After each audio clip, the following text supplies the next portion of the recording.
is a real pleasure to introduce Brian Steiner of Noventum Custom Software. Now, most of you think of Brian as a software guy, which is appropriate, but these days, like, software interacts with the real world, and that requires hardware. And part of the story today is on that. And feel free to pick those things up and wave them around, but be careful and wash your hands afterwards.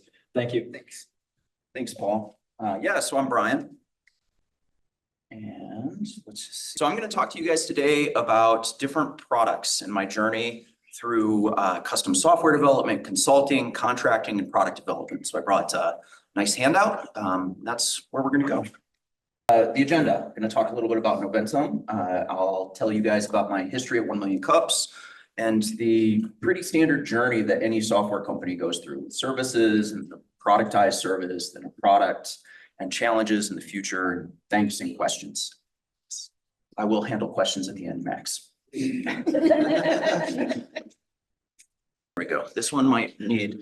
So in 2015, I first started attending 1 Million Cups. I never was here when it was in the far back, but ever since it was here. And then 2016, most important date, I started bringing donuts. And then the rest of these all just kind of led up to today. I've given a bunch of other talks and company updates. I participated in Activate NM, just different things that I've tried to do to help 1 Million Cups, because I generally agree with the mission and it's kind of hard being an entrepreneur. So that's why I'm here and where I came from in terms of 1 Million Cups. So for products, what does that mean? For me, there are different degrees of having a product. And the first degree is what we do for EquiSeek. I have an option for between about 1% and 2% of Paul's company at a very favorable valuation. So thanks, Paul. And in exchange for that, we provide him with consistent monthly software development services. He still pays every month. That way I'm not completely just investing and losing money and paying my payroll.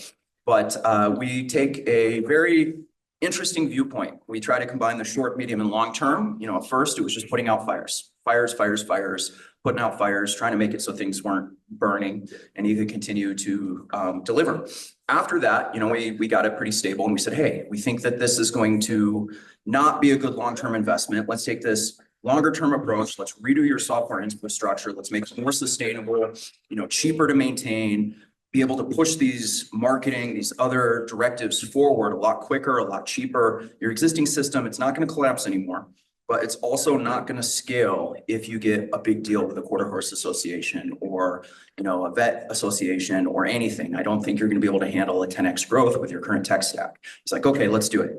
A year later, we finally launched a rebuild of his horse genetic testing system and his WordPress website. So we split it apart, came up with a good solution. It's way more maintainable, way cheaper to expand, and it's working pretty well. I mean, there were some hiccups, but it's working better than the old system, and we're continuing to improve it. So it's really a long-term approach there.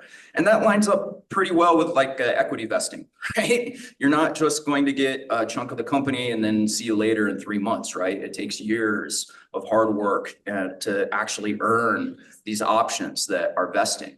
So it's a good way to combine getting paid for these technical services, but also to scale something. Because what I'm doing for Paul doesn't really scale, like developing databases, developing websites, that type of thing. But his application does, right? Like with the same amount of labor or a little bit more. I mean, there are unit costs. He'll be able to scale this to the moon if it works. So I'm able to take this non-scalable technical service, have an equity deal, and turn it into something that I believe can scale. So that's the idea of a productized service: monthly recurring revenue, an equity chunk with somebody that I get along with and doesn't want to punch me in the face. So the next example of that would be actual products that we own. So we were contracted with HopeWorks for about 7 years. They're a nonprofit. They help put homeless people off of the streets in all these different ways. I didn't know about all the different gradations of homelessness before I started with this. And this application is for the very tail end. It's called permanent supportive housing. So it's for people that can't quite pay the bills, but they're not having constant problems with the criminal justice system. They're not having constant mental health issues, constant health problems. I mean, they are disabled, but it's highly functioning. Basically, think of a person that can live by themselves but can't quite pay the rent. And that's who these nonprofits are helping. When we started, they were spending 80 hours a month every month on just determining how much to pay landlords, which is crazy. Like if you go into like helping people, you don't want to be like spending literally half your time on an Excel spreadsheet. It was not good. And then taking care of income certifications, remembering to do that, remembering to do housing inspections, just remembering to do these things was like a big part of their job, and software could automate those reminders. I mean, they get to the point where you can choose to ignore something, but you're not going to forget because the software is like, hey, you need to do this, you need to do this. And then it automates a lot of stuff, the rent register report, financial reports, letters that they send out to people. So, you know, when we were going hardcore with this, we probably eliminated about 70 or 80% of the manual work that a caseworker would do. So they were just extremely happy. They loved it. The caseworkers that were using this were handling maybe 60, 70 clients, and the ones that weren't were 30, 40. So it's just a massive productivity increase because of eliminating all the repetitive, boring stuff that they used to do. And Noventum owns this. During my journey, I realized that nonprofits tend to be broke. So trying to sell to them is difficult. There are about 11 of them in Albuquerque and 30 in the whole state. And I think the whole market for nonprofits that could actually pay for this would be about 3. So I'm modifying my approach to go after the funders, which is very time consuming, very frustrating, but they're the ones with the money. So I'm trying to change because otherwise I bury this product and it's mine. We own 100% of the intellectual property. And that's the journey that I went on with that. The next one is for beds. So I generally place these things as homeless-less. So we have 2 like homeless-less projects. One is roofs, so it's for the nonprofits. The other is beds, which actually shows the available beds in the city. Right now, if the police or the police support or just a concerned person picks up a homeless guy, tries to find him a place to sleep, they get to call about 30 different nonprofits, and maybe they answer the phone, maybe they don't. And the city's funding all of these places. So it's just crazy that there's not a good centralized system to see capacity. Now I've been trying to sell this to the funders. That's why I put the one Albuquerque up on there, even though they didn't give me any money. It's just a sales approach. But I realized that in order to get this type of thing rolled out, we're going to need to modify the contracts. There are fundamental problems with how these shelters are funded. The city just gives them money, and they don't require any kind of capacity reporting. So, I mean, I suggested that as a condition of their funding, they have to do daily reporting. And if they don't, they get fined, and then they lose their money, and it can go to somebody that does. And without that, it doesn't really matter how awesome the capacity mapping is if nobody's going to use it, if there aren't going to be any punishments for not using it. And that was just like extremely innovative. They were like, what? Only pay people based on the results? And let's just say the city, I have made less progress with that than with roofs. So I'm working on that. I just realized that some of these things require a higher level approach, a higher level sales strategy, tactics. So that's what I'm trying with these 2. So on the next slide. And then probably the last and the coolest product that we're working on is our drone here. So what we have is a drone that we built. Get over here so that. Yeah, so the online system can see. And it has a little Raspberry Pi computer here and a very cheap camera here that we're working on upgrading. And it flies around, it takes pictures of ranch land. And then if it recognizes a weed, it drives this pump with this custom-made Diet Mountain Dew spray bottle that you can open one end to adjust the air inflow, and then the intake is on the other end. And it sprays Georgia O'Keeffe's favorite flower, which is Salvia dionorum, the Jimson weed, divine sage, that is not a hallucinogen, but a valerian, which means you have a very terrible experience if you eat it. And if you're a cow, you are so out of it that you cannot correctly drink water and then you die. So the ranchers are very interested in eliminating this noxious weed because every time that happens to one of their cows, they're out between about $2 and maybe $6 grand, depending on the weight and how old the cow is. So that's what we're doing. And for this, It's really hard. The reason that we're able to do this is because ranch land is a lot different. Indoor farming is one of the easier approaches. Everything's controlled. You control the lighting, you control the placement. You probably should control the weeds and any kind of fungal or microbial growths. You control the nutrients. It's just the idea with indoor farming is that everything is just very controlled, as opposed to row crops where you still have a monoculture, a single species of crop that you're trying to grow in a fairly defined area. And then the next slide is ranch land, which is chaotic compared to those first two. There are many different species of grass. I go out there and I can recognize maybe about 5 different species now, and a bunch of different trees, and and they look so different depending on their life cycle. When we first went out, we thought that our AI computer vision system was trained up, and it was for Albuquerque for flowering, not for colder ranch lands that are closer to the mountain and everything looks dead with no flowers. So it's really a lot more difficult. But that also presents opportunities. You see a lot of investment, a lot of money going into indoor farming. It's basically a capital expenditure. You spend all this money, you build all this stuff, you develop these things, and then you don't have this like ongoing labor costs, right? Robots aren't going to be complaining for better working conditions and more wages, right? And then the same with row crops. There's a lot of investment happening there for handling farmlands, but ranches are just, in New Mexico, they're so vast, and the amount of land that you have to have for a cow, if it's not very good, it can be between 1 cow per acre and like 40 acres per cow. So it's just very, very open. We ran an AM radio ad to try to see if anybody was interested. And we got a rancher out by Daddle, and he owns 150,000 acres, and he has leases from the federal and state government for maybe another 300,000. So the guy has just control of these vast land areas. And his approach is to do his best with weeds, but when it gets out of control, he just puts a pasture out of commission and burns it to the ground. So he goes scorched earth, and then it's out of production for a year or two. The New Zealander that's funding us, his local government actually fines him if the percentage of weeds is too high. So he has a crew of about 15 guys out there with hose that are doing this work. So if we can automate half of that, there's a huge market. But with this little drone, it's 1.5 liter lift with the battery. We need about 25 liters per acre in New Mexico, about 50 liters per acre in New Zealand. So we have to build a massively heavy drone with reloading capabilities. If anything, the software's been the easier part. So I'm trying to spin this up. What does that mean, right? What's that mean for the future? It means trying to understand not just the market, but who, my user and my payer are different for the homeless list stuff.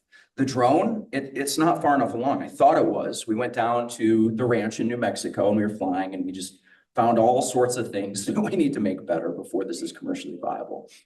Flying around the arroyos in Albuquerque and handling spraying water next to the tennis courts is a lot different than ranch land. So I need to build up a sales team. I'm working on that.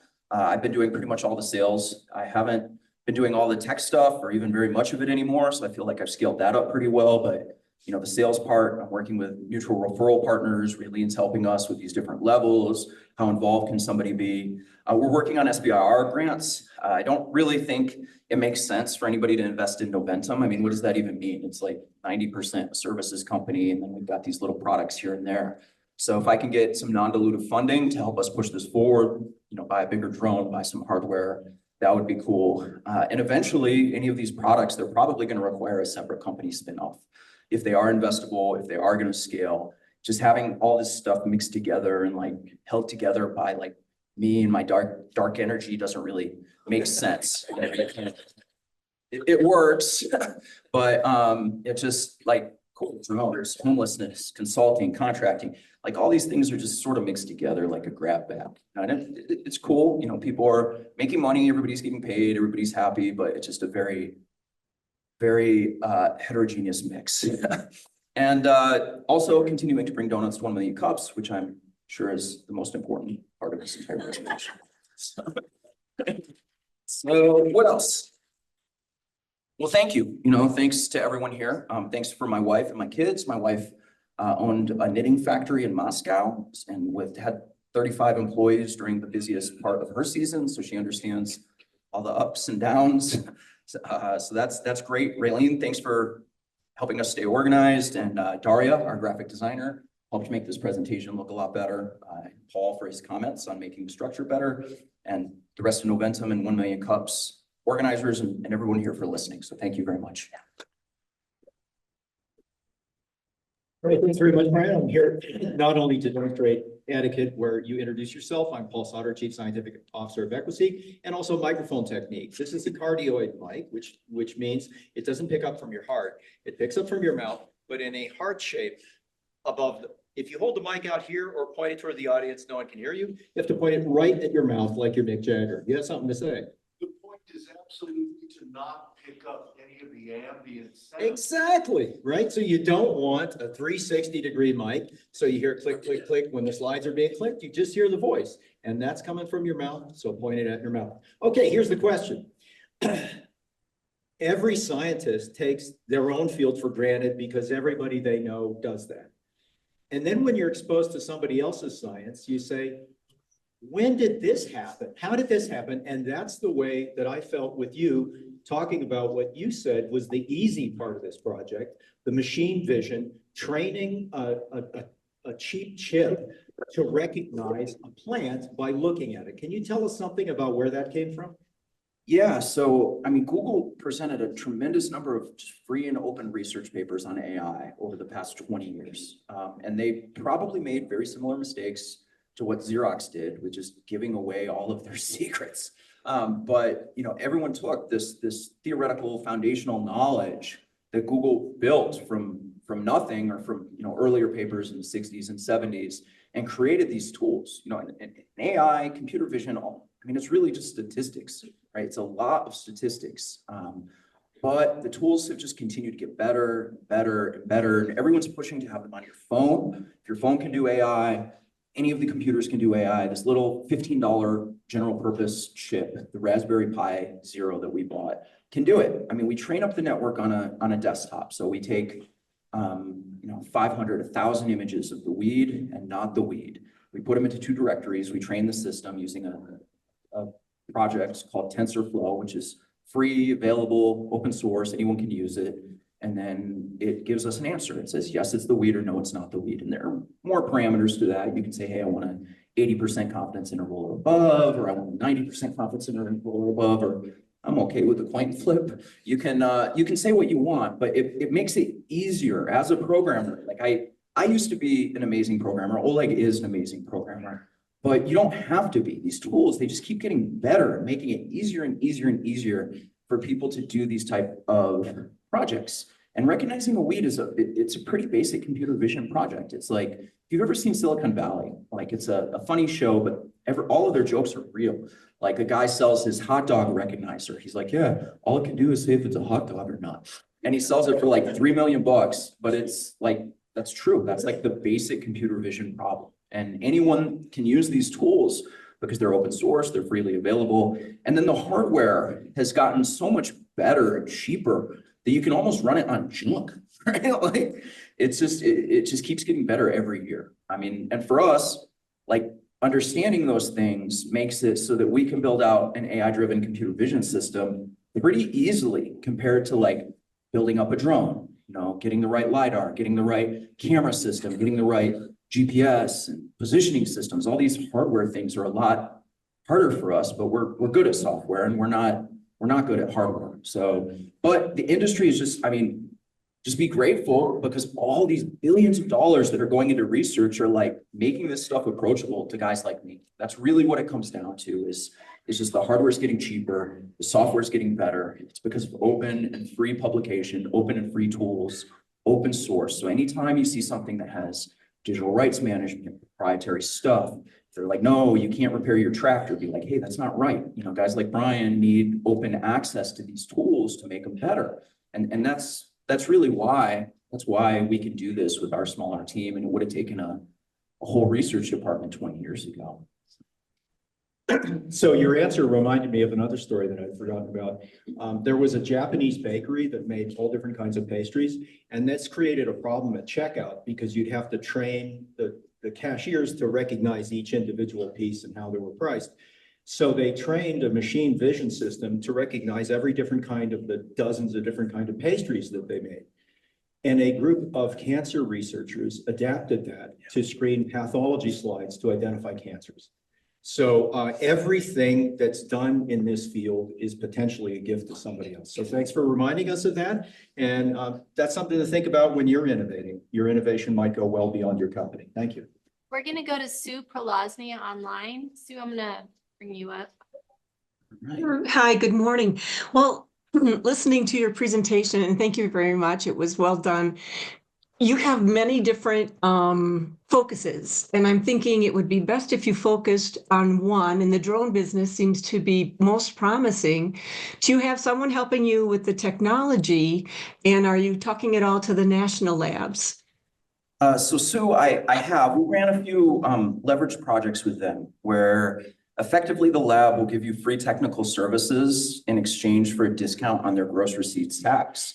And I've teamed up with another company. They get like 40 grand per company if you're in Bernalillo, I think Santa Fe County, and then it's 80 grand per company if you're outside of there. So you just try to stack like up to 5 of these companies together. So I was kind of like the sidekick company when I did that once. I haven't pushed this far. I've had a bunch of invitations. I can't remember the guy's name, but his last name, but it's John with the labs. He's great for commercialization, for outreach. And he's sent me a bunch of emails. I need to go to their drone testing system, testing. It's like these giant football fields where they'll just fly around your drone and you can keep working on it. So that would be great. The downside, the reason that I don't do that is because I am not ready to take investment in any of these. If I actually were serious and wanted to push any one of these forward, I would try to raise $2 to $3 million, and then I would fire all of the Noventum clients that weren't related to this, and then I would burn all the boats, and I'd focus on this for 3 to 5 years. And if it didn't work, then I would start over. But I'm not willing to do that. I'm not willing to raise money yet. I don't think that that's the approach that I want to take at this point. I want to try to get some more revenue on any of these and put off raising money as long as possible. But that means that I'm going slower, that I'm diluted, that I'm focused on these things that are making money, that I'm keeping people employed, I'm building my team, I'm building myself, but I'm not as focused as I could be if I had that singular focus. So that's why I'm not doing that. And I think you're right. That's why you're not working with the labs. Is that what you're saying? No, that's why I'm not singularly focused. These drones are Okay. probably 1 to 2% of our revenue, right? So if I focus Okay. on it more, then I'm cutting back on all these projects that are paying the bills. So. Okay. You might consider collaboration. There's a company out of California that is developing drones that sprays the fields with non-toxic non-toxic chemicals, if you will. But anyway, for the sustainability of the plants, would you think of doing something like that? Yeah, when we reached out to maybe about 10 different drone companies, because we built this and we're not great and we're getting better at building drones, but we're not a drone building company. And none of them really wanted to talk to us until we either could pay or had more traction. And for us, even if we spray completely toxic, horrible chemicals, our goal is to spray significantly less of them. So at least initially, right? I mean, we're really going for this human labor removal component. That's what we're trying to do, because every single rangeland ever is just, well, in industrialized countries is struggling for labor. But even if we can reduce the pesticides a little bit, then we can take that data and we can continue to iterate. But we're not at the point where we can handle maybe 1 to 10 acres, right? And that's far short of the hundreds of thousands of acres we need to be able to handle to make this economically viable. So those type of considerations, they're great, but unless we're going after research money, which we're just starting to do, it's largely irrelevant for the actual commercialization of the technology. Okay, thanks. Thanks, Sue. Hey, good morning, Brian. Nice to see you again. I'm John Patrick, developing Amazing Life wellness and also Enchanted Lands music. So I'm kind of more in the art fields and the wellness and well-being, but I'm also a gigger. And so I understand what it takes in this contemporary reality that we're in. Sometimes you can't put all your eggs in one basket. You have to diversify and do different things to bring different streams of income in. So Sue kind of addressed some of the questions I was going to ask you, so I'm going to shift a little bit here. As far as in the development of this drone, you've created a prototype and you've demonstrated that it works. Kind of works. Okay, kind of works. So what's your next step in like getting this to a point where you can do a presentation to demonstrate? So we did, and it wasn't very impressive, right? So what we have done since then is we purchased a better camera. So we have that. We need additional LiDAR. Right now it can detect the height off the ground, which is great in very controlled environments, but it will crash into trees if there are trees, and ranch land sometimes has trees. So we need to get an additional LiDAR. We need to make it more autonomous. Right now, we have a pretty high capacity battery for that can fly about 40 minutes, which isn't bad, but it needs a human to reload it. So we want to build a reloading bench that can change out the batteries. We want to build a poison refill bench, but ultimately it's the size. Like if we can work through these issues with the vision system, with the recognition, with the crashing, then we need it to be a lot bigger. So it's not going to work on any type of ranch land scale until it's 10 to 30 times bigger. And that comes with a lot of costs. Even if we build it ourselves using a kit or commercially available components, which we don't really want to be a drone manufacturer. We really like to just be this software layer. It's going to take a lot of money, a lot of time, and a lot of better hardware. Right. So if you have an opportunity to design a promotional video, and I'm kind of stepping in here as in the question of the question is like, what can the community do to help you? Let me, I did a presentational video for my invention, and I could offer to help you to do that with some 3D visualization that I don't know if you saw my capstone video, but anyways, it's like I could do something that would help you visualize a working prototype without you investing tens of thousands of dollars in actually making one. well, JP, I think that would be great, right? Any type of marketing help that we can get on this, I'd appreciate. So if you want to do that, that sounds We can talk wonderful. about it. But let me just show you our existing promotional video that Okay. is a lot more in the lines of we're so awesome, you should buy our product or invest, than it is here are the actual challenges that I'm encountering. So let me. All right, well, I'm glad you beat me to it, and I'm glad you're including this in your presentation. So I will hand the mic back off to you. Here you go, Lisa.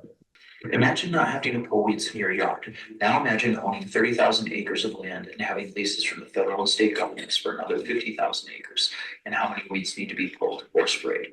We built a drone to automate spraying of weeds for ranch land. Commercial solutions exist for crops, but ranches are neglected by all the big drone players. We're working with a New Zealand rancher who is sponsoring this entire project and acting as their subject matter expert. We built out an artificial intelligence-based computer vision system to recognize 2 weeds, one in New Mexico and one in New Zealand, and drive a pump to spray just that weed. We ran an AM radio ad and have a New Mexican rancher interested. We can spray 1.5 liters and need to be able to spray 30 liters per acre for New Mexico, 50 liters per acre in New Zealand. So we need to build a vastly bigger drone and overcome all the engineering challenges there before we can make this into a commercially viable service and then profit. If you're interested, please talk with me more. I'm Brian with the Weed Spraying Drone Builders. So that was for a pitch contest that we didn't win because it was audience participation, and it was before my wife helped us order Noventum whistles. So we will no longer lose a volume-based pitch contest if we bring our whistles. We had Chris online had a comment. Chris, do you want to share a comment?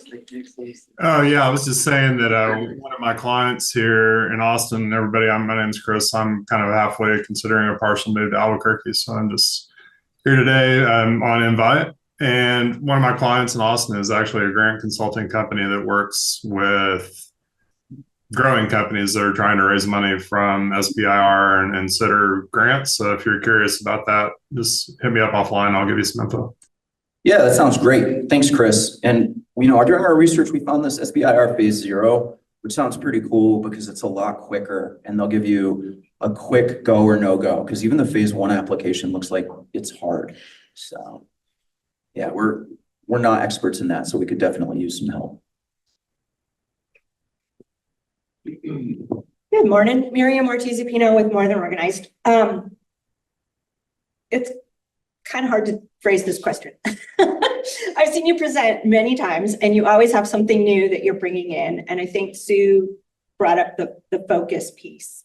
And you often focus on the revenue piece. And I'm wondering if your company vision and mission statement have a through thread that covers all of your things, or if every time you come up with a new idea, you come up with a new mission or vision, and if having them under an umbrella might help with the focus.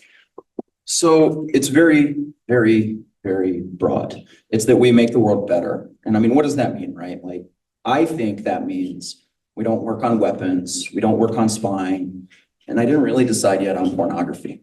So it's good to be flexible. Okay, I was curious because you don't bring that part up as much, like what your deeper value of what you do is. And you've worked with such a diverse thing, like the homeless stuff is great. I didn't know that till like a year ago that you were working on that stuff. And then now you're bringing up ranching, like it's all over the place. Yeah.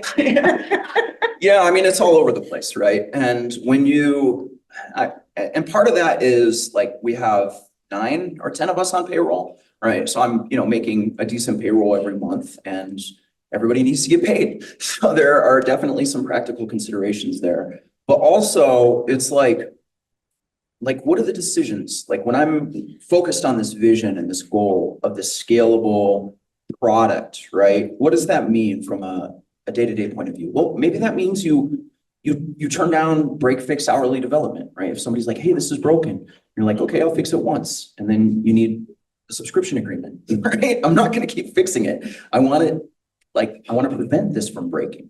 So from, a very day-to-day level, it's important to have that vision because it helps you decide what to focus on, what to say no to. But right now where I'm at is, like I said, I'm not ready to raise money, right? And if I want to focus on any one of these things, it's going to take a lot of cash to keep the Noventum machine going, or there's going to be a giant reduction or both, right? Like, so I have to organically slowly grow these things and prune, right? Like season after season. It's like a garden, right? Yeah, if I had a boatload of money, I could just dump a ton of fertilizer and water and just focus on like 1 or 2 pumpkins that are going to generate these giant pumpkins. But I have a whole garden that I need to take care of. Okay. Did I see that Wisdom of the Earth is one of your Oh, yeah, you know clients? them? I've been using them for years. Oh, yeah. So thank you for making Yeah. an online option for ordering. Yeah, it's way better now, huh? Yeah. But they have so many relationships with growers around the world. Is there a way for you to do some trials and things with them? So Wisdom of the Earth is an essential oils wholesaler and retailer, and we rebuilt their really terrible online shop as an actual e-commerce store. They were 75% wholesale, 25% retail. We helped them swap those numbers without cannibalizing any of their wholesale. So they were really happy. We had to be very careful. We have all these reports for people that are ordering for Wisdom of the Earth directly that aren't going through their master distributor. So it's like, how can we avoid alienating these people that helped build up this wholesale business while still simultaneously handling the retail? We've tried a lot of their master distributors tend to be a little bit smaller, and we've tried to help them, and we came up with standardized pricing, standardized packages, because it would be really easy for us to just say, here are all these products. Let's just automatically integrate them into your e-commerce solution with the pricing, with the shipping, with everything, because they have something like, it's like 1,200 variations. It's like maybe, 400 products, and on average, there are 3 variations for each product. So it's really hard for these people that are distributing to keep up just with the price changes. And there are a lot of technical solutions to help with that. But most of them weren't at the level where they wanted to pay. And the company has been so focused on their retail because it's so much higher margin that it's not like they just want to give away free websites to their distributors. And then the same with the growers. I mean, they're like out going to Africa and like, the Himalayas and all these different places, and they have different oils at different elevations. And they're like having a wonderful time, like buying these oils from the local farmers. And those farmers are usually not at the level where they're willing to like start distributing online. Now, they're smaller scale, but Audrey, the owner of that company, has been amazing. She's been so fun to work with. She's an example of us getting a very consistent recurring revenue. We have a base, and then it's like a base plus. So if we do a ton of extra stuff, we get paid for that. But she's committed to a certain spend, and her website, I'm really proud of it. And we've helped them systematize. Raylene did a lot of work on their monthly sales. They used to take oils that were going bad and rancid, just dump them down the drain. It was very wasteful.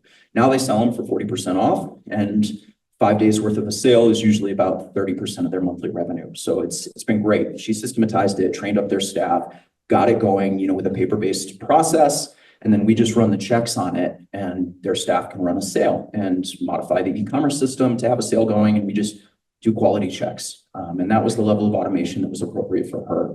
We didn't build out more sales software to automate it even more, but just a business process. So it's been, check out their sales. They have them typically once a month if you want to get some cheap, good oil. Stuff's never cheap. Cheaper. Good. Cheaper. Have you considered using an affiliate system with them instead of a separate website for retailer?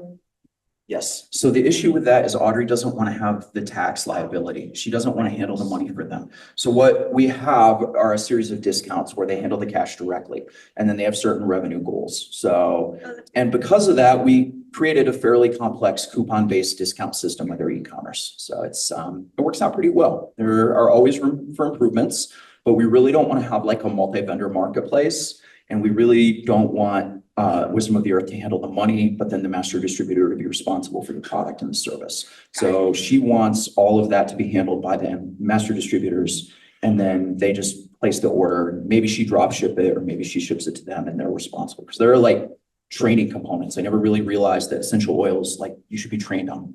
And yeah, you should. Great. Well, good job on that. And good luck with this. Sounds interesting. Thank you. Morning, Brian. I'm David Daneman, Rosetta Design Group. We do protein engineering and design in the biotech space. Wanted to talk about your business model. You have Noventum, one company, right? Yeah. Recently learned about a couple of biotherapeutics discovery companies.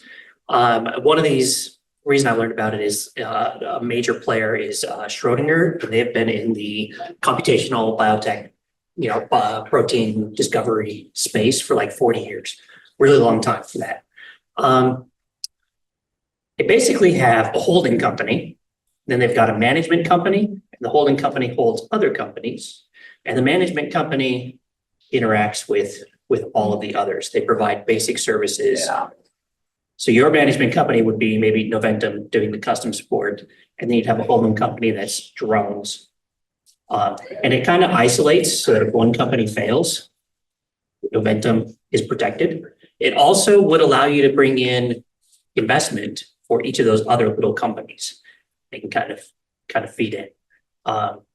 And still, you're not giving up any equity in Noventum. You're giving up equity in plant drone services, whatever that's named, right? And that I've got a Substack. I'll email it to you. That it's the whole thing. It's really cool, but it's somewhat similar to like venture studios. So David, I think that's a great idea. And I think when I am ready to do that, I probably will try and take that approach. And kind of the litmus test that I've established for myself is when I'm ready to devote one full-time person to that company, right? If I'm at that point and somebody's full-time working on this stuff, I think that would make a lot of sense. And, full-time means to me that there's like enough revenue already to support that employee, which means I'm going to go slower. So if I took that approach earlier and I tried to raise money on that before I was there, I could go a lot faster. But then you've got all these reporting requirements, right? You got to file your quarterly investor holding agreements. You've got to have your taxes with the state twice a year and with the feds once a year. They're like all these overheads associated with spinning up a new company that I just really don't like dealing with. My wife helps with that. We have accounting, but I think I got to get to a certain level. Otherwise, I'm just going to be frustrated with these organizational and bureaucratic work. But yeah, if when I am ready, I think that's probably the approach I'm going to take. Sounded like that's what you were going to take, so I wanted to encourage you in that direction. It certainly seems promising to me. And it's a hedge, right? Because then I can have these different things that are at a certain level without just killing the whole thing or betting it, right? Is really a better way to say that, so. What up, Brian? David Burke, Core Visual. We do video production and commercial photography. I'm thinking you're already out there in this remote area, you're flying your drone. What other kind of intel? Like if I'm a rancher, I'm thinking, man, my perimeter fence, like this cow keeps getting out, or I think I have a predator. I think I might have a wolf, or somebody's camping on my property, or what? I think a UFO crash. Like what else can you gather with that thing and get other data? So David, this is a great idea. And as a drone operator, what we'd really like to do is have you bake in positional information into your footage, and then you could just upload it and we could analyze it and answer all these questions, right? So the two that I've seen already are meteorite hunting, which I never would have thought about, and then looking for arrowheads. So people are out there. And then the fourth one would be like timber resources, right? So a lot of times ranchers aren't really in favor of encroaching trees. Like most people like trees, but not if your livelihood is based on like grassland and like consumption of grass, right? Your trees aren't really your friend then. So like there are a lot of other resources, and like you said, fence lines, right? Anything weird or valuable. And a lot of times it's just the cost. These lands are so vast that meteorites are super expensive, right? Like you can buy and sell them and make a ton of money, but it's because you got to walk like 200 miles to find one, right? And the same with any of the other resources that are in these areas that are very sparsely populated with low labor. There are a lot of cool opportunities like that. And with the DJI camera drones that are commercially available, and I say lower end, but they're pretty high end for camera drones, but they're not like commercial agriculture drones. So I'd say, 15,000 and less, which gets you an amazing DJI drone, right? We can handle a lot of the video analysis. So we're trying to split the scouting from the spraying, because those are like two normal pieces of functionality. In scouting, maybe you upload that data. You say, hey, here's what I'm looking for. And we have this big library of things that we support. Okay, find me a broken fence. All right, here's one, right? Find me meteorite. Okay, here's one. And then we show the footage with the GPS coordinates. And then you say, well, I don't think this is a meteorite. I'm gonna go out there and look, but here are 3 more. Why don't you check? And then you're like, okay, thanks. Yeah, that was worth the $35. Right on. Online people, Helmer. Anyone from Noventum? I said you are approved to ask very intrusive, interesting questions.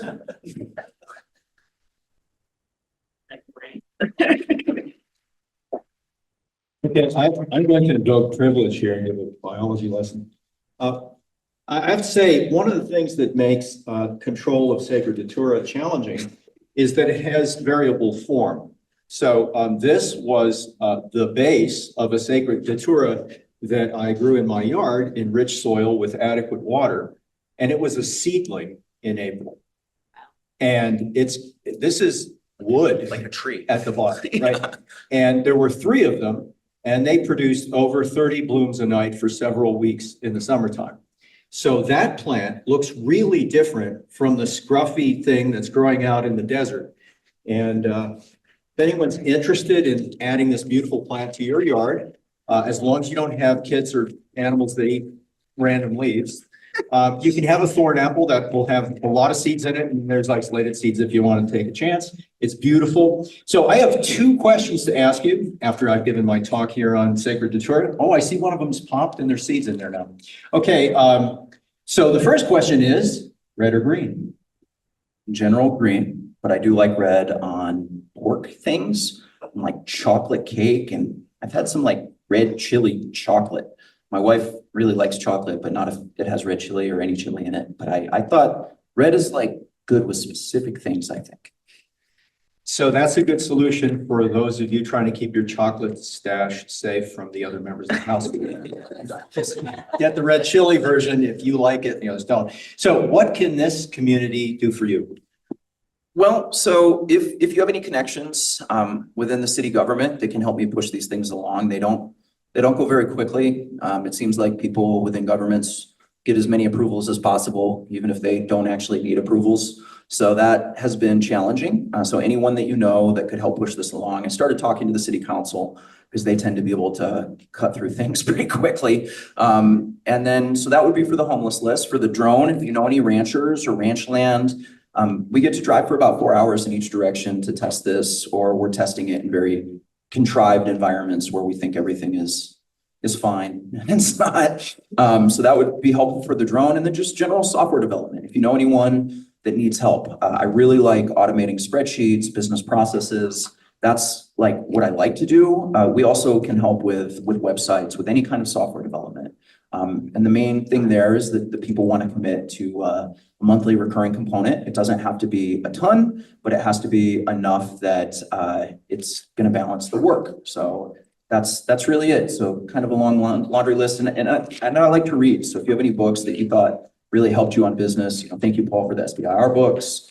Anybody that has any good books, I always will appreciate that, and I'm happy to give you collateral if you want them back. So Brian, thanks again for an interesting talk. And I want to throw in an endorsement. When you have a software contract and something breaks, as it always does, and you email Brian and say it's on fire, they slide down the brass poles, they jump in the red trucks, they start the sirens, and it's fixed. It could be Saturday night, it could be Sunday morning. It's fast. So I would endorse Noventum Custom Software Development. Thank you. Well, thank you, Paul. It's been a lot of fun.